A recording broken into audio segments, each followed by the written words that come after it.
Buenas noches, bienvenidos. Esto es Zona Franca, yo soy Daniel Pacheco. EPM, las empresas públicas de Medellín, este conglomerado es la tercera empresa más grande del país y es la empresa pública más grande de Colombia.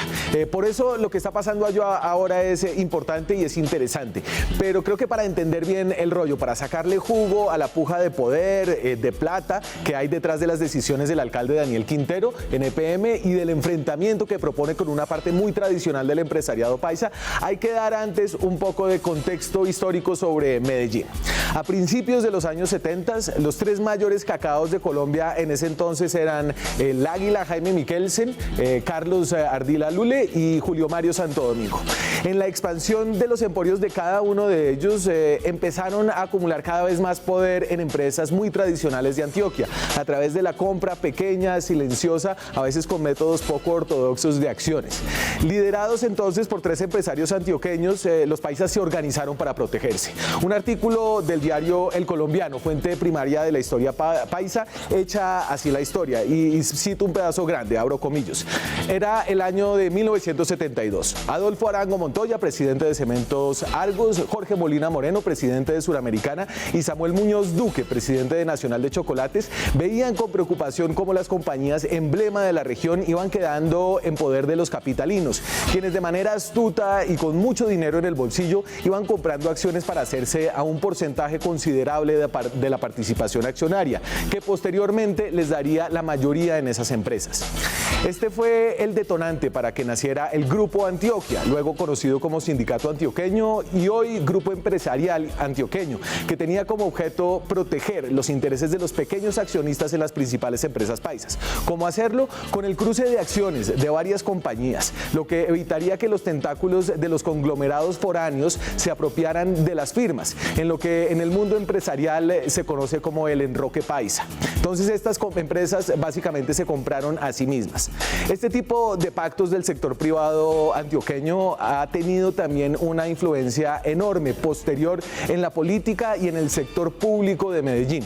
EPM es sin duda la joya de la corona de esa influencia, un sector privado involucrado en órganos de gobierno de EPM, su junta directiva sobre todo, que han de alguna forma balanceado los intereses y el manejo político que da cada alcalde con los del sector privado. Un balance virtuoso que le entrega alrededor más o menos 1 billón de pesos libres a Medellín todos los años para invertir. Pero este es un pacto más amplio y más diverso que solo el GEA, solo el Sindicato Antioqueño, de un sector privado paisa que ha mezclado su regionalismo con la expansión internacional en los negocios, por ejemplo, un empresariado clave en la recuperación de Medellín luego de sus terribles años 90 de narcotráfico, un empresariado que ha generado círculos virtuosos con lo público, pero que no por eso han dejado de ser círculos algo cerrados. Daniel Quintero, el nuevo alcalde de Medellín, ha peleado siempre, desde que empezó su carrera política, contra esa estrechez de los círculos, de las élites. Esto no es de ahora, su carrera política empezó tirando tomates a los políticos aquí en Bogotá. Durante la crisis de Hidroituango, Quintero estuvo aquí en Zona Franca, luego de ser viceministro de Santos, y dejó ver ya que había una inquina política con esa alianza del sector privado y sus enormes equivocaciones en el tema de Hidroituango. El nivel del agua empieza a crecer a gran velocidad. Ese es el primer riesgo grandísimo y por eso, por fin, el gerente de EPM, el alcalde de Medellín, que debería estar dando más explicaciones y no las está dando, que es el verdadero dueño del proyecto. Entonces, la segunda razón por la cual es muy grave es porque la salida que ustedes ven de agua en esa explosión es por encima del cuarto de máquinas. El agua que sale daña las vías de acceso de las volquetas que están tratando de terminar la presa. Entonces, es la naturaleza toda en contra. Claro, unas decisiones que se tomaron mal, pero ahora todo está saliendo mal. Pero ahora Daniel Quintero es el alcalde de Medellín, lo es hace más o menos 7 meses. El alcalde es quien tiene el control efectivo de EPM. Quintero llevó a un gerente bogotano, acaba de generar un choque que causó la renuncia de toda la junta directiva de EPM, la representante de ese empresariado dentro de la empresa pública. Y entonces la pregunta ahora, en este cisma antioqueño, es ¿qué va a hacer ahora Quintero, que rompió este círculo cerrado? ¿Cómo va a balancear el poder del alcalde, del común, una persona del común, como se llama él, que irrumpe contra la tradicional Medellín. Aquí arranca Zona Franca.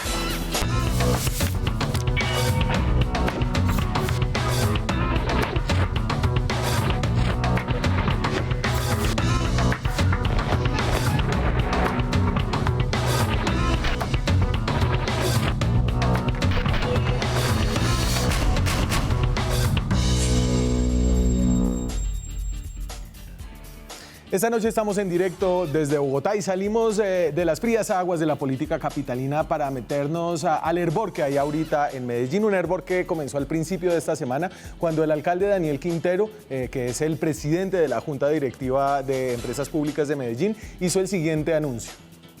Desde el primer día de nuestro gobierno nos comprometimos a sacar a Hidroituango adelante, pero no solo a sacar a Hidroituango adelante, sino a garantizar que quienes habían sido los responsables de los sobrecostos fueran los que asumieran esos costos y no los ciudadanos a través de sus servicios públicos.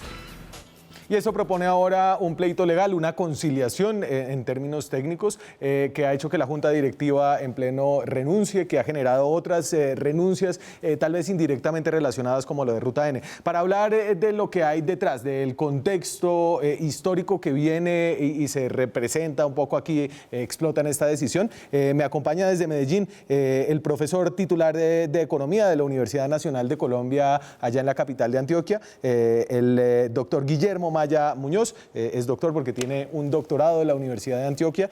Profesor, ¿qué tal? Buenas noches, gracias por acompañarnos y gracias por la trasnochada. Bueno, parece que... buenas noches a todos. El doctorado de la Universidad de Antioquia no lo tengo todavía. ¡Ay! Bueno, no. Eso para aclararle a los que están viendo el programa. Se le anota la minucia, se le anota... Sí, no, lo importante. Sí, señor. Bueno, buenas noches a todos. Sí, creo que el tema vale la pena discutirlo. Y es muy importante no solamente para Antioquia y Medellín, sino también para toda Colombia.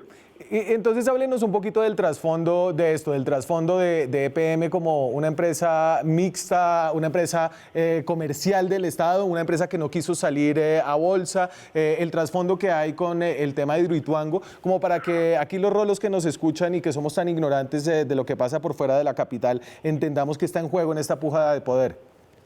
Bueno, primero que todo, la importancia de EPM. EPM es una empresa que tiene unos activos de unos 50 billones de pesos, un patrimonio más o menos de unos 25, 27 billones de pesos.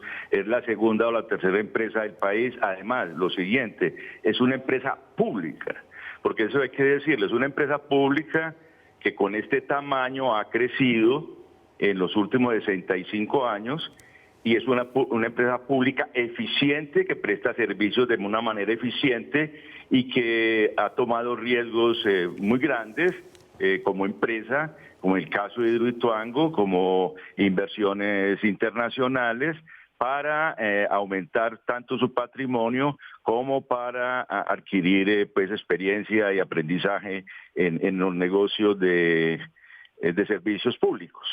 De manera pues que estamos ante una empresa muy importante. Profe, esa eficiencia tiene que ver en parte con una relación virtuosa, algo tradicional, algo cerrada entre un empresariado antioqueño y el alcalde de turno, y hay como unos acuerdos éticos en la política de la ciudad que han permitido que funcione bien esa relación. Claro, es decir, una empresa, Empresas Públicas de Medellín ha sido exitosa porque también tiene un empresariado que estaba al lado de ella, y ese empresariado también, digámoslo así, se ha beneficiado de los proyectos de empresas públicas, porque es que uno no puede pensar que una empresa pública simplemente crece en el vacío sin un empresariado importante, sin un conocimiento de los negocios. Eso es una simbiosis, digámoslo así, de doble vía, tanto para empresas públicas como para el empresariado, que igualmente a través de sus proyectos monta negocios, monta asesorías y construcciones de represas, etcétera, ¿cierto? Claro, que es lo que dice un poco Quintero en su argumento más político. Creo que hay un argumento formal acerca de si la decisión se consultó o no se consultó, pero él tiene un argumento político que además no es nuevo. Él venía diciendo esto desde mucho antes, cuando le llevó un queso por allá a Londoño, creo que fue, que dijo que es que eran los ratones cuidando el queso. Sí, lo que pasa es que una cosa es el personaje buscando votos, haciendo campaña política, y otra cosa es el hombre de Estado. El hombre de Estado no debe propiciar el mismo tipo de eventos, sino al contrario, de tomar decisiones serias. Es decir, lo que ha pasado con empresas públicas desde que Daniel Quintero ha asumido desde enero la alcaldía de Medellín, me parece a mí que ha sido muy equivocado desde la escogencia del gerente. El gerente, pues, entre otras cosas, no es de Bogotá, sino que trabaja en Bogotá, sino que es antioqueño y fue de las toldas políticas de Valencia Cosio, conservador, de vieja data, y es un abogado, y tal vez esa es la forma o el perfil gerencial que necesitaba Daniel Quintero, pero me parece muy equivocado. Entonces se equivoca con el gerente y luego se equivoca con el cambio de función social o de objeto social de la empresa, incluyendo actividades que no tienen nada que ver con EPM, por ejemplo, el manejo turístico. Claro. Y entonces hablemos un poquito de eso de riego, etcétera. Para que la gente entienda. Entonces, este no es el primer lance y el primer conflicto en la gobernabilidad y el gobierno corporativo de EPM.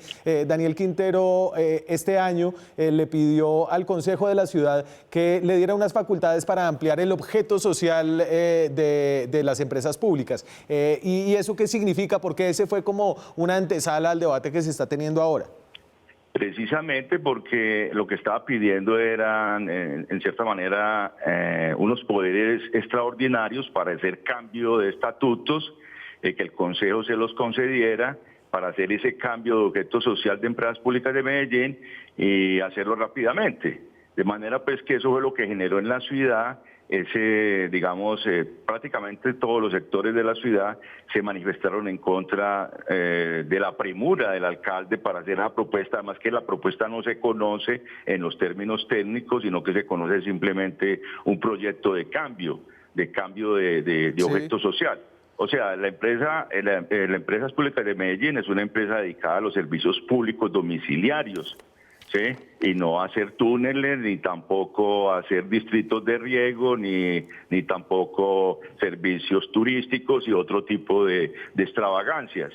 ¿Sí? Profesor Maya, usted ha gastado mucha tinta en el tema de Hidroituango y de alguna forma sí hay un problema con Hidroituango. EPM no es el dueño de todo el proyecto, EPM, entiendo yo, es un socio minoritario, la gobernación es la que controla la mayoría del proyecto, ¿cierto? Sí, pero mire, le cuento la historia de la sociedad de Hidroituango, pero es que EPM tenía la mayoría. Y el gerente de EPM se bajó, o el gerente pues obviamente asociado con el alcalde, se bajaron de la mayoría, dizque para nivelarse con el departamento. Entonces se nivelaron con el departamento y entonces, ¿qué pasó? Que el departamento, cuando Ramos Botero era el gerente, entonces a través del gerente de la IDEA hicieron una movida para tener la mayoría. Entonces eso se llamó la toma hostil de la sociedad de Hidroituango, que era la sociedad que estaba a cargo del proyecto. Entonces, claro, se cometió ese error. A partir de ese error vienen todos los problemas que ha tenido EPM con el departamento. O sea, que prácticamente fue un regalo que no se debió haber hecho. O sea, nadie se baja del caballo para andar con todo el mundo pues a pie. Y el otro se monta en el caballo, ¿cierto? Después de que te bajas del caballo, el otro se monta en el caballo y entonces te toca andar a pie. Entonces, incluso EPM tuvo que usar todo el lobby aquí en Antioquia, incluso con el presidente que era Uribe, para que la concesión de construir Hidroituango, operarla por 50 años se la dieran a EPM, porque incluso aparecieron candidatos de Brasil y otras partes del mundo. De manera pues que EPM cometió ese error. O sea, EPM no ha sido, pues digamos, en cierta manera ajena a los grandes errores.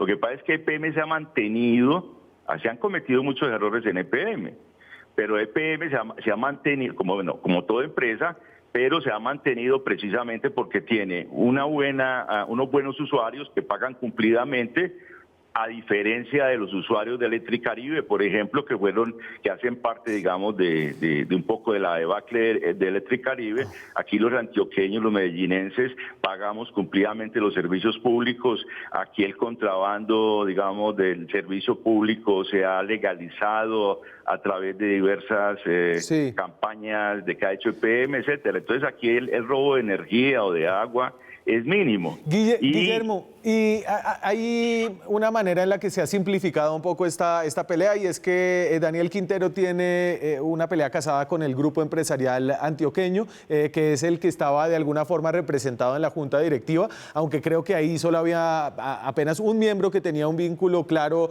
creo que era con Suramericana, que había trabajado en Sura, pero esa es un poco la pelea como se ha vendido, del alcalde del pueblo contra el empresariado del GEA. ¿Es útil esa manera de verlo? Pues yo creo que es muy enfermizo verlo de esa manera. ¿Por qué? Porque es que, entre otras cosas, el grupo empresarial antioqueño o sindicato antioqueño es uno de los grupos más importantes de Colombia, y por lo tanto también, digamos, en el caso de Medellín, pues es abrumadora su presencia.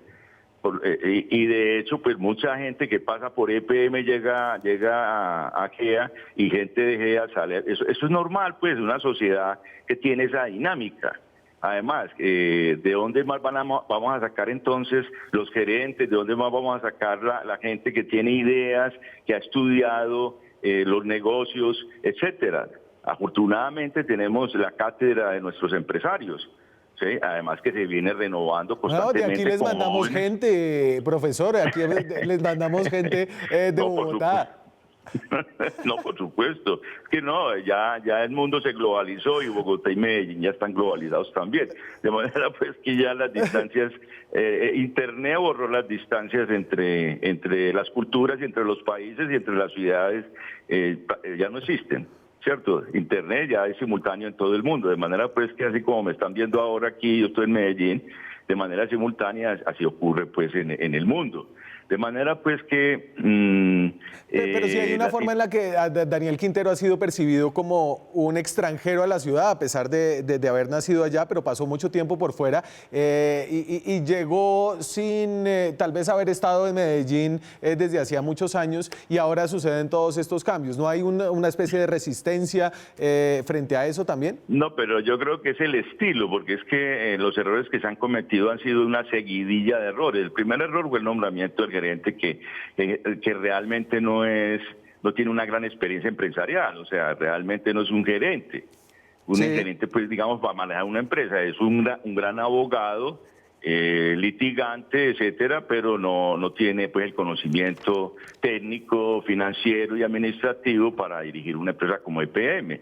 De manera pues que yo creo que ese fue el primer error. El segundo error fue el cambio de objeto social, y ahorita precisamente el gran error fue, digamos, ese pleito demanda a los grupos constructores de Hidroituango, cuando Hidroituango no se ha terminado, cuando Hidroituango está apenas en ciernes, y todavía no es seguro que se termine o cuándo se va a terminar. De hecho, debido a esta situación que estamos viviendo, las agencias calificadoras de riesgo como Fitch, salió hoy, ¿cierto? Yo tengo por aquí el comunicado. Sí, señor. Y está en los medios impresos y en internet. Se lo tengo acá, de hecho yo tengo el comunicado. Juanse, dame el comunicado de Fitch y lo leo aquí muy rápido. Fitch es una de las 3 grandes agencias de calificación del riesgo en el mundo, y lo que dice es: la deuda que tiene esta gente es buena o mala paga, básicamente. Y lo que dice Fitch, al rebajar un escalón, la escala de la deuda estaba en BBB, ahora queda en BBB menos, con perspectiva negativa. La rebaja de la calificación calificación se debe al aumento de la intervención del dueño de EPM, la ciudad de Medellín, en la gerencia de la compañía, lo que representa un deterioro de los controles al gobierno corporativo de la compañía. Sí, pero mire aquí la situación. Precisamente se ha perdido credibilidad con todo digamos, con todos estos conflictos que se han generado alrededor de los últimos, digamos, 6 meses, de manera pues que esa equivocación enseguida llevaron a la renuncia de las juntas, Sí. tanto de EPM como de Ruta N, que son prácticamente simultáneas. De manera pues que esto lo que está generando es una avalancha, como alguien lo tituló también, una avalancha que no le conviene ni a la ciudad, ni a EPM, ni tampoco al país, porque EPM está pronto a hacerse cargo de Caribe 1, Caribe Mar, para prestarle el servicio de energía eléctrica a los caribeños. A la gente, que entre otras cosas, el Caribe tiene indicadores de pobreza más altos que el resto del país, o que la mayoría del resto del país. De manera pues que estamos en una situación bastante problemática. Tenemos la situación de Hidroituango, donde se perdieron los costos de Hidroituango subieron unos 5 billones de pesos. Y tuvo que aumentar la cartera de manera muy importante. EPM se tuvo que endeudar y ahorita entonces tiene una peor calificación de riesgo y todavía no sabemos para dónde va. No conocemos todavía la nueva junta directiva que va a proponer el alcalde Daniel Quintero. Pero ahí está también hay un problema ahí, ¿cierto? ¿Qué es el problema? A ver, ¿cuál es el problema de las empresas que no son manejadas por el dueño, incluso las públicas y las privadas? Generalmente las públicas nunca son manejadas por el dueño, ¿cierto? El dueño es la gente, o sea, ¿quiénes son los dueños de empresas públicas de Medellín? Los antioqueños, los medellinenses. Sí. ¿Quién la maneja? La maneja el alcalde y la maneja el gerente y la junta, ¿cierto? De manera pues que hay un problema entre la propiedad y la gerencia. O sea, que si hay una disociación, cuando yo manejo mi propia empresa, yo no me engaño, no tengo intereses distintos, pero cuando yo le manejo la empresa a otro, los intereses míos pueden ser distintos al dueño. De manera pues que eso me puede conducir a engañarlo. Sí, como sucedió en Enron, que era una sociedad privada, era una empresa privada. Pero aquí también puede suceder, sí, dígame. Yo creo que de mi parte valió mucho la pena su trasnochada, le agradezco mucho habernos acompañado esta noche. No, a la orden. Guillermo Maya es profesor de Economía en la Universidad Nacional, sede de Medellín, y nos habla esta noche desde la capital de Antioquia sobre la situación de EPM. Muchas gracias, señor. Bueno, muchas gracias a ustedes, que estén muy bien. Que estén muy bien. Nosotros seguimos acá, tenemos más invitados, hablamos de la situación de EPM, todavía sin resolver. El alcalde dijo que hoy habría una nueva junta directiva, hasta ahora no tenemos noticia de cuáles serán esos nombres, aunque hay algunos rumores, se los cuento cuando regresemos. Seguimos en Zona Franca, 9:26 minutos de la noche, estamos en directo, hablamos de EPM, hablamos de las decisiones del alcalde de Medellín que ha llevado a una crisis con pocos precedentes. No sé, le pregunto a Juan David Ortiz, que es periodista, es director del periódico de La Urbe, que ha estado cubriendo todo esto. Oiga, ¿qué tal, Juan David? ¿Cómo está? Hola Daniel, ¿qué tal? Buenas noches. Y una mirada histórica rápida. Esta es una de las crisis duras que ha tenido una relación que ha sido antes tensionante entre las alcaldías y EPM, ¿cierto? Claro, pues yo creo que un factor de todo esto es la relación específica con EPM, pero además se enmarca en una tensión que supera por mucho a EPM. Por supuesto, el profesor Guillermo acaba de ser muy claro y de expresar con mucha precisión por qué EPM es particularmente importante en toda esta historia, pero al mismo tiempo la ruptura que esto representa va mucho más allá de EPM. Lo vimos ya en Ruta N, pero incluso trasciende también a Ruta N, porque la relación histórica de los alcaldes de Medellín, en particular con el grupo empresarial antioqueño, pero en general con el empresariado de la ciudad, ha sido determinante para llevar a cabo proyectos que no vamos a calificar acá o que podríamos calificar más adelante, pero en todo caso siempre ha existido una estrechísima relación entre los empresarios y el poder político de la ciudad Sí. para la ejecutoria de todo tipo de proyectos. Y este caso pues nos muestra una situación que tiene pocos precedentes en la historia reciente, por lo menos en Antioquia. A ver, y entonces dicen los empresarios, dicen los miembros de la Junta. Voy a ponerle aquí un parrafito de esa carta de renuncia, y creo que es algo que usted comentó en Twitter, donde conocí que estaba usted hablando ahí. Juanse, dame la carta de la Junta. Entonces, renuncian 8 de los miembros de la Junta, son 9 en total, ¿cierto? Porque el alcalde está ahí. Y entonces dicen, en relación con Hidroituango y sin desconocer la necesidad de desarrollar acciones legales para proteger el patrimonio de la empresa y el vencimiento de términos, también quedó claro en la reunión que la Junta Directiva de EPM no conoció ni participó en el análisis para adelantar acciones legales. Y eso fue, los de las acciones legales, fue lo que anunció el alcalde sin decirle a la Junta. Pero aquí la Junta está diciendo, nosotros no estamos necesariamente en desacuerdo con que haya un litigio o una conciliación para que nos devuelvan la plata que los constructores o los diseñadores o los aseguradores gastaron de más con sus errores. Claro, eso es supremamente importante, Daniel. Y ahorita cuando le decías al profesor Guillermo Maya que los rolos no entendían muy bien lo que estaba pasando, pues yo creo que mucha gente en Medellín y en Antioquia tampoco lo entiende. Realmente es muy difícil de dimensionar el alcance de la situación y qué hay detrás y cuáles son los intereses que se mueven detrás de todo esto, pero la narrativa que se ha tratado de imponer es aquella según la cual había una oposición de la Junta Directiva de EPM con una conformación en efecto muy cercana al empresariado antioqueño, en efecto con algunos integrantes muy cercanos al grupo empresarial antioqueño o integrantes de las empresas del GEA que supuestamente tenían una oposición explícita a las medidas legales en contra de los contratistas de EPM, y eso no es cierto. Eso es central mencionarlo, no solamente para que la gente de Bogotá lo entienda, sino para que también en Medellín comprendamos que realmente lo que hubo y la carta de la Junta Directiva es muy clara, es un descontento por desconocer a la Junta Directiva como un organismo determinante para la toma de decisiones en la empresa. Pero, pero el apoyo sí era un apoyo simplemente de labios para afuera, de la Junta a una acción legal. Parece que nadie estaba trabajando en el tema hasta que el alcalde lo puso en la agenda, ¿o sí? Lo que pasa es que el asunto no se discutió y ahí hay que señalar un asunto adicional que es de contexto y que tiene que ver también con el nombramiento del gerente. Cuando nosotros en De la Urbe entrevistamos al alcalde recién posesionado en enero, nos decía casi que palabras textuales, los problemas de EPM son de orden jurídico y no son de orden administrativo, y por eso yo necesito una persona que cuide cada peso de EPM y que lleve mejor los procesos jurídicos que EPM tiene que desarrollar a propósito de la situación de Hidroituango. Y así nos justificó la elección de Álvaro Guillermo Rendón.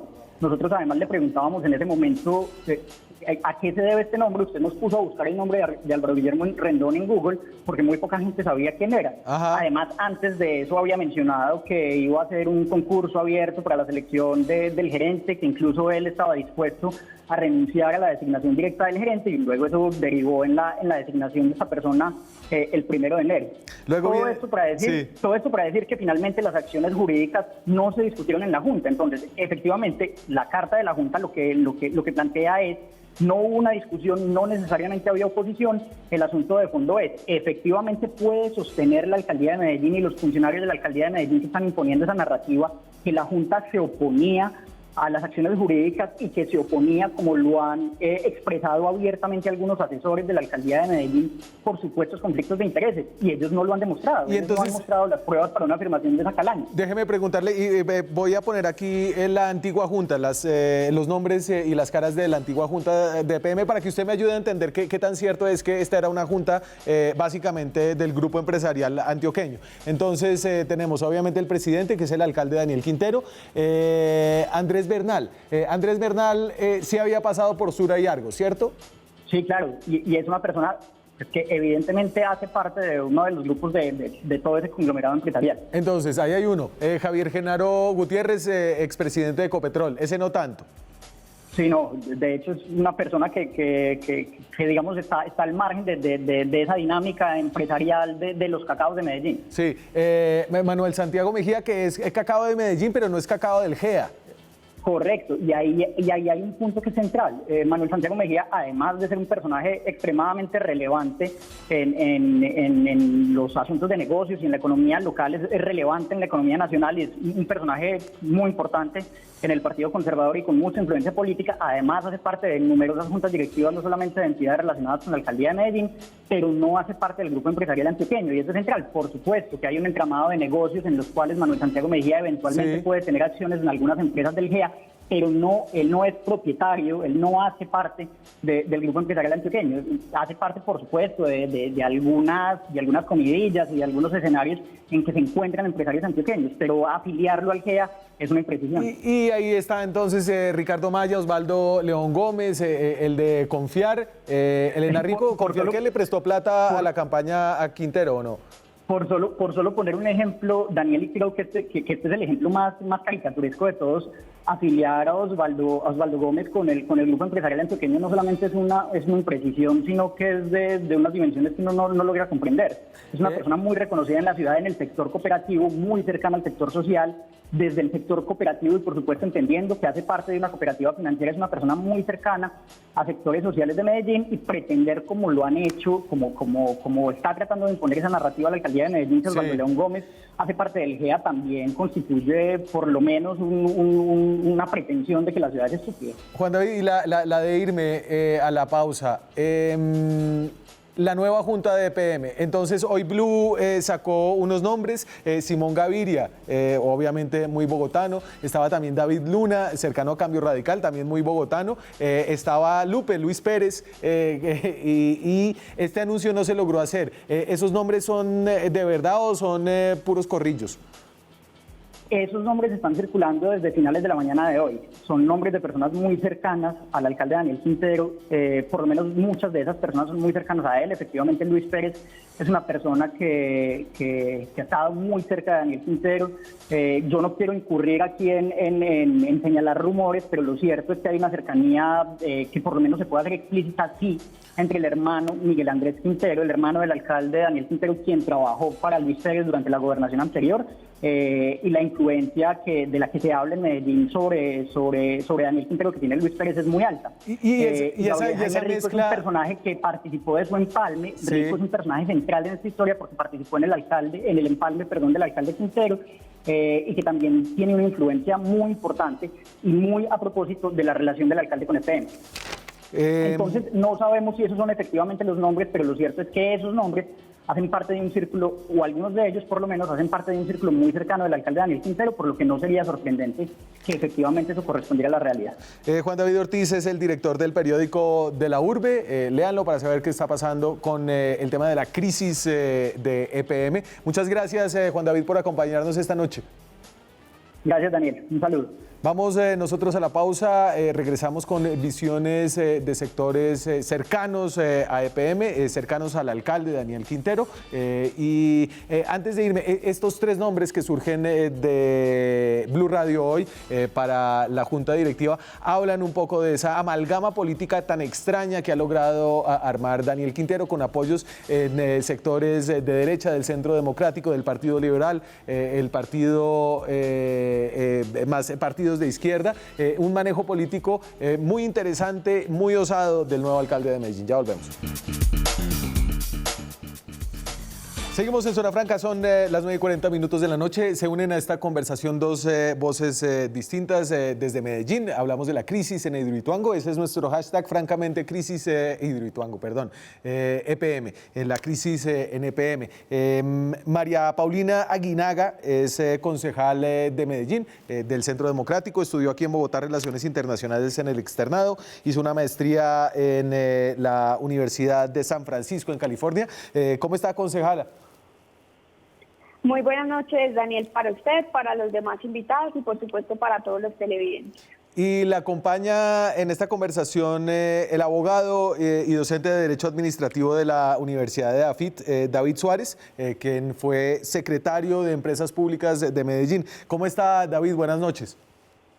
Daniel, muy buenas noches para ti, para la concejal María Paulina y para todos tus televidentes.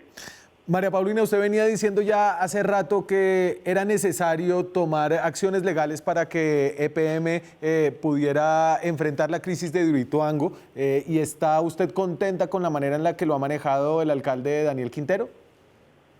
Bueno, yo creo que hay varias cosas para decir. Lo primero es que sin lugar a dudas Hidroituango ha sido un proyecto accidentado que ha presentado múltiples irregularidades, presentado también diferentes incumplimientos por parte de varios de sus contratistas, y en ese sentido yo celebro que la empresa haya decidido emprender acciones jurídicas para hacer las respectivas reclamaciones sin dejar vencer los términos, porque digamos que esa también era la urgencia que se tenía, que se cumplía los 2 años el pasado 28 de abril y por la pandemia se corrieron los términos y digamos que el plazo era esta semana. Con lo que no estoy de acuerdo es la forma como lo ha manejado el alcalde Quintero. No estoy de acuerdo que haya pasado por encima de los principios del gobierno corporativo, que haya desconocido una junta, porque además es una contradicción. Si es que él no tenía confianza en la junta, fue una junta que él o ratificó o que él mismo nombró otros miembros de junta. Entonces creo que lo que está mal hecho es la forma como se hicieron las cosas. Se pasó por encima de la Junta, no solamente en esta decisión, también con el cambio de objeto social, y creo que estas dos cosas en tan corto tiempo es lo que ha despertado la inquietud, tanto de las calificadoras de riesgo como de los tenedores de bonos de EPM por esta coyuntura. David, de hecho, y se me viene, yo no sé si esta es una frase textual, pero las decisiones correctas no hay que consultarlas, o algo así dijo el alcalde Quintero. Entonces sí hay un tema de forma y hay un tema, lo hablábamos ahorita antes de entrar al aire, desde las empresas públicas y las personas que han trabajado ahí, que tienen... Yo creo que el mayor valor que tiene EPM es una ética de lo público y del servicio público, que tiene a la gente muy preocupada de lo que está pasando. Sí, Daniel, mire, en 65 años yo creo que es la primera vez que hay una ruptura de esta dimensión en el gobierno corporativo. EPM tiene un acuerdo marco de gobernabilidad con el municipio donde claramente se señala que todos los secretarios de despacho, los servidores públicos municipales deberán respetar la autonomía y la independencia de la empresa, y que la relación del alcalde con la empresa es exclusivamente a través de la junta directiva como máximo órgano dirección de la empresa. El problema no es si la junta era competente o no para que le diera el visto bueno para la demanda. El problema no es ese, la demanda había que presentarla, pero es un tema que se lleva a informar, a comunicarse, a explicarle a la Junta por qué se va a hacer la demanda, y obviamente se brincaron la Junta para ese tema, como se la había brincado hace 2 meses con el proyecto de acuerdo para transformar el objeto social, que fue tanta la reacción de la comunidad que el alcalde lo tuvo que retirar, pero que ya anunció pues que lo vuelve a presentar en el mes de octubre. Pero entonces déjenme aquí interpretar bajo la mejor luz un poco la propuesta política que está haciendo Daniel Quintero con estos choques que propone, porque parece una cosa intencional que él propone estos choques con la Junta, y es decir que Medellín y su sector privado y el sector público han tenido una relación un poco incestuosa en la que se cubren los errores, y eso queda en evidencia en el caso de Hidroituango. Y yo creo que eso es algo en lo que usted ha insistido en el pasado, María Paulina, y que ahora el alcalde tal vez lleva de una forma que es un poco extrema. Bueno, yo creo que vale la pena también aclarar algunos temas. Primero que todo, es muy importante el sector privado para el desarrollo regional. Yo no estoy en contra del empresariado, valoro profundamente el empresariado antioqueño. Sin embargo, creo que las empresas deben hacer las cosas bien y que no debe haber conflicto de intereses. Y sin lugar a dudas, lo que hemos visto, o al menos lo que yo considero, es que algunos miembros de la Junta, siendo algunas personas muy valiosas y que lamento profundamente que hayan renunciado, pero también considero que hay otras que eventualmente podrían tener conflictos de intereses, porque también participaron en las buenas o malas decisiones que se hayan tomado en torno a Hidroituango y que hoy tienen el proyecto en la situación en la que está. Y porque también es cierto que ha habido miembros de Junta que han estado ahí y al mismo tiempo han trabajado en empresas que contratan con EPM y que tienen también acceso a información privilegiada. Entonces tenemos una persona, por ejemplo, que trabajó en el Grupo Sura hasta el año 2017 y desde el año 2012 hacía parte de la junta directiva de EPM, también estuvo en la junta directiva de Argos. Recordemos también que el Grupo Argos tiene una filial que le hace directamente competencia a EPM y adicionalmente es el mayor proveedor de cementos de EPM. Sura también está en Hidroituango, es una de las aseguradoras, es además la ARL, entonces yo sí creo que ahí eventualmente puede haber un conflicto de intereses de algunas personas, sin que yo demerite la importancia del empresariado antioqueño y que gracias a ellos, pues Medellín ha sido una ciudad muy pujante. Claro. Además tenemos casos también en los que en las mismas empresas que hoy están en Hidroituango construyeron otra hidroeléctrica de EPM en Panamá que costó casi 6 veces lo presupuestado. Estoy hablando del Integral, que diseñó y asesoró la construcción de esa hidroeléctrica, con Concreto, que también es el consorcio, hace parte del consorcio constructor de Hidroituango. Ya la Contraloría General de Medellín determinó un presunto detrimento patrimonial de 150 millones de dólares, y cuando en el 2015 parte de los miembros de la junta directiva que estaban en ese momento, que acaban de renunciar, parte de ellos, hicieron el estudio jurídico para presentar las acciones y reclamarle a estas empresas por todas las irregularidades, la respuesta de la Junta, y que quedó en acta, es que era improcedente porque estas empresas, la palabra textual que utilizaron es que eran aliadas de EPM. Y entonces ahí está como el tema de que se están tapando los errores, y en ese sentido le quería preguntar,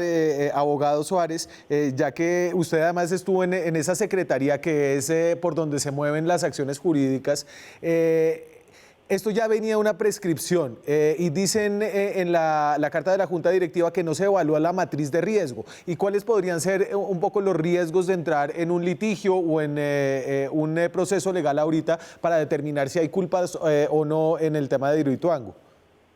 Sí, ese punto es muy importante. Mire, el alcalde y el gerente maquiavélicamente pues han tratado de mostrar que supuestamente van a conciliar en 3 meses en la Procuraduría. Mire, esa conciliación va a fracasar y la conciliación no consiste en que se vayan a sentar a conversar con los contratistas. Venga, no. Explíqueme desde el principio, entonces, esto es una conciliación, se presenta como una conciliación, pero entonces la conciliación es como el primer paso de un proceso legal que puede volverse no amistoso, ¿cierto? Exacto, mire, cuando hay conflictos en un contrato que es muy normal, eso hay que advertirlo, en un contrato de obra pública más de esta magnitud, de 8 años, siempre hay reclamaciones y siempre hay diferencia entre las partes. Normalmente lo que se acostumbra es tener dentro del contrato figuras como amigables componedores o tribunales de arbitramiento. En estos contratos no existe. Entonces a EPM le tocaba o sentarse amigablemente con los contratistas, que tampoco parece ser que lo hicieron, o pensar en una demanda judicial. Para poder demandar, previamente hay que intentar una conciliación ante el Ministerio Público, ante la Procuraduría. Eso fue lo que están presentando ahora. La Procuraduría tiene 3 meses para citar a una audiencia, pero el alcalde da como la señal a los ciudadanos de que es que va a recuperar 9 billones en 3 meses. No, esa conciliación fracasa.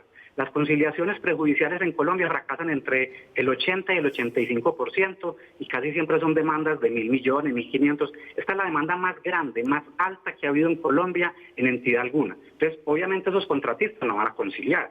¿Y qué se viene, Daniel? Se viene un proceso yéndonos bien de 8, 10 o 12 años. Claro, Quintero nunca termina, Quintero nunca va a ver el final de este proceso. No, es una... pero eso no lo cuentan, Daniel, eso no lo cuentan. ¿Sí? La gente está muy feliz en Medellín, uy, Quintero va a recuperar la plata, uy, Quintero llegó a recuperar la plata. No, eso va a ser un proceso y yo de entrada le digo, un fallo judicial no va a llegar ni al 50% de eso. Y otro elemento que no cuentan, los contratistas también tienen contrademandas contra EPM. Ellos también le van a hacer reclamos, le van a hacer demanda de contravención, eso se va a volver un conflicto eterno. Eso ya lo vivimos en Medellín con el metro. En cuanto a la matriz de riesgos, ese era un tema para tratar, por ejemplo, en una junta directiva. Y es que cuando uno demanda, Daniel, y más cuando en la demanda hay, por ejemplo, compañías de seguro, como en este caso, eso afecta totalmente el mercado internacional. ¿Por qué? Porque EPM, como emite bonos, claro. EPM es un emisor de bonos, él tenía incluso que informar, eso se llama información relevante, e incluso no cumplió con eso porque tenía que ser anticipadamente. Y el martes la Superintendencia Financiera les llamó la atención y entonces ayer tuvieron que salir a pegar en la información de la Superintendencia esa información relevante con la que no cumplieron, y eso afecta hoy ya la calificación de EPM, el buen nombre, que lo vimos con lo de Fitch. David, María Paulina, me voy a una pausa de comerciales muy cortica para que terminemos de hablar al final del programa. Aguántenme un par de minutos, nosotros ya volvemos. Seguimos en Zona Franca, hablamos de la crisis de empresas públicas de Medellín con la salida de su junta directiva. Nos dijo el alcalde vía Twitter que esta tarde iban a conocerse los nuevos nombres, hasta ahora no los conocemos. Hablamos con la concejal Aguinaga del Centro Democrático en Medellín y también con quien fue secretario de EPM, David Suárez. Hacia adelante, ¿qué queremos ver? Están ahí andando los nombres de Luis Pérez, que tiene alguna cercanía con el alcalde, personas de la política bogotana como Simón Gaviria, como David Luna. ¿A ustedes les gustan esos nombres, concejala? ¿Qué piensa y qué quiere de esta discusión? Bueno, yo creo que para salir de esta crisis el alcalde no puede equivocarse en la selección de los miembros de junta. Yo creo que no deben ser solamente empresarios, también debe haber participación de la academia, deben ser personas que bajo ninguna circunstancia tengan conflicto de intereses, ni hayan trabajado recientemente, ni hayan estado recientemente en juntas directivas de empresas que contratan directamente con EPM. Yo creo que esta puerta giratoria se tiene que cerrar y se tiene que acabar. Creo también muy importante la participación de personas que han dedicado su vida a la empresa, que la conocen, como es el caso de los jubilados. Qué bueno también sería tener ahí un jubilado que tenga un alto conocimiento y experticia sobre los diferentes temas de la empresa. También que haya representación femenina en la Junta. En la Junta pasada solamente había una mujer y creo que eso también habla bien de que sea una Junta incluyente, y en lo posible también que sea gente que conozca el sector, que conozca la región. No podemos traer gente que puede que su nombre sea muy rimbombante en otras esferas, pero que no conozcan de estos temas empresariales. ¿Y esa era una alusión a Luna o a Simón Gaviria? ¿Cuál es la rimbombancia de esa rolada? Pues acá siempre nos tildan de regionalistas. Yo no estoy hablando de regionalismos ni de nada que se le parezca, simplemente que sean personas que sí conozcan las dinámicas locales, que sí conozcan la empresa y que sí conozcan el sector. Perfecto. Y David, usted, a ver, yo entiendo que usted está muy preocupado, pero ¿cómo se podría salvar esto hacia el futuro? ¿Qué habría que evitar definitivamente? No, hay que evitar que a la Junta lleguen los nombres que han mencionado hoy, que casi todos son políticos. A mí no me preocupa que lleguen de Bogotá o no. ¿Qué sugiero yo? Primero, que haya siquiera 3 o 4 mujeres. Hay que advertir que 5 son independientes, pero 3 tienen que ser de los vocales de comités de desarrollo y control social. Entonces, ¿qué sugiero yo? De los 5 debe haber 2 expertos en energía, 2 expertos en temas financieros y un experto en temas legales, en temas jurídicos. Y los 3 que vienen de los vocales de comités de control social, 2 que manejen temas sociales y 1 que maneje temas ambientales. Yo creo que esa sería la combinación perfecta. Expertos en energía, expertos en finanzas, un experto en tema ambiental, que es muy importante para EPM, expertos en temas sociales y un buen jurista. Y que para adelante, primero, que se respete la empresa, porque el actual gerente ha traído muchas personas de afuera, insisto. Eso no es lo que me preocupa, que traigan personas de afuera, sino que no están confiando en el capital humano. Con la demanda pasó, esa demanda se estaba haciendo desde el año pasado. Lo que pasa es que las demandas normalmente se presentan cuando faltan 15 días, 20 días, máximo un mes, para que se presente la caducidad. Lo que pasa es que con la pandemia, cuando se suspendieron términos el 16 de marzo, todavía faltaba un mes y 12 días. Sí. Decidieron traer un vicepresidente jurídico de Bogotá, que fue el que terminó de hacer la demanda, y se pusieron la medallita. El alcalde dice que él hizo esa investigación en estos 8 meses. No, esa demanda se viene preparando hace más de un año o de año y medio, solo que las demandas se presentan en un determinado momento. Respetar entonces el recurso humano, que no se está respetando. se está haciendo a un lado. Y dos, respetar el acuerdo marco de gobernabilidad, el código de buen gobierno que existe y el reglamento de la Junta Directiva. Es decir, es casi lo mismo que para Colombia, Daniel. Si usted me preguntara, ¿qué necesitamos para Colombia? Respetar la Constitución y las leyes. Es lo que le falta a EPM, que se respeten las normas y la institucionalidad. Sí, señor.